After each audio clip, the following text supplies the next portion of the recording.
জাতিসংঘের মাধ্যমে গত ১৫ বছরে সংঘটিত গুমের তদন্ত নিশ্চিত করতে অন্তর্বর্তী সরকারের প্রতি আহ্বান জানিয়েছেন বিএনপির মহাসচিব মির্জা ফখরুল ইসলাম আলমগীর।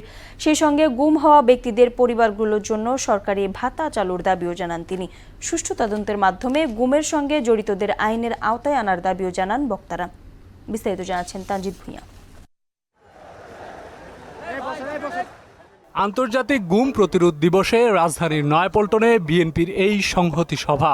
এ সময় গুমের শিকার বাবাদের সন্তানদের অবস্থা দেখে আবেগতাড়িত হয়ে পড়েন দলটির মহাসচিব মির্জা ফখরুল ইসলাম আলমগীর। সভায় দলটির নেতা ও স্বজনরা তাদের গুমের কথা বলে জড়িতদের দ্রুত বিচার দাবি করেন। পাশাপাশি ইলিয়াস আলী সহ নেতাকর্মীদের যত দ্রুত সম্ভব ফিরিয়ে দেওয়ার কথা জানান।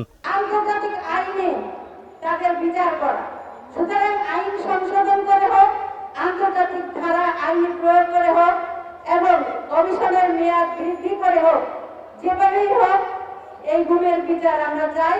আল্লাহর কাছে যেন তোমাকে আমরা ফেরত পাই। বন্ধুরা আমার, আমরা সেই নেতার সৈনিক, সেই তারেক রহমানের সৈনিক। এই কথা শোনার পরে রাজপথে নামতে এক সেকেন্ডের জন্য কখনো আমরা ভয় পাই নাই। বন্ধুরা আমার, বিএনপির স্থায়ী কমিটির সদস্য আমির খসরু মাহমুদ ছাত্র আন্দোলনের সব শহীদদের স্বীকৃতি দেওয়ার উপর জোর দেন।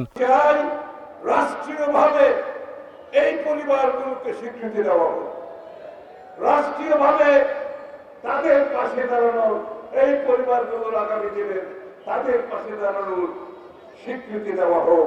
এরা নতুন যে মুক্তিযুদ্ধ হয়েছে, দ্বিতীয়বার যে স্বাধীনতা হয়েছে, এরা হচ্ছে এই স্বাধীনতার মূল সৈনিক। সালাউদ্দিন আহমেদ বলেন, গুমের সঙ্গে জড়িতরা এখনো ধরা ছোঁয়ার বাইরে, যা উদ্বেগ ও উৎকণ্ঠার কারণ। চূড়ান্ত বিজয় এখনো অনেক দূরে।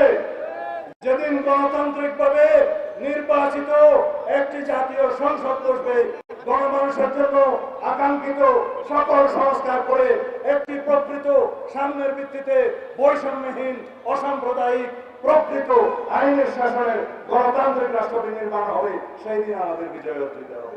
এ সময় দলটির মহাসচিব গুম হওয়া ব্যক্তিদের পরিবারগুলোর জন্য সরকারি ভাতা চালুর দাবি জানান। এখনো দেশে বিদেশে ষড়যন্ত্রের অভাব নেই, অপেক্ষা করে আছে কখন সুযোগ পাবে, সেই সুযোগে তারা এই স্বাধীনতাকামী মানুষের উপরে আঘাত করবে। তাই আজকে ঐক্য, গণমানুষের যে তৈরি হয়েছে, সেটাকে আরো সুদৃঢ় করতে হবে। এখনো জনগণের মুক্তির লড়াই শেষ হয়ে যায়নি বলেও মন্তব্য করেন মির্জা ফখরুল। জবাবদিহিমূলক গণতান্ত্রিক রাষ্ট্রে পরিণত হতে পারে, তার জন্য আমরা কাজ করতে সক্ষম হব।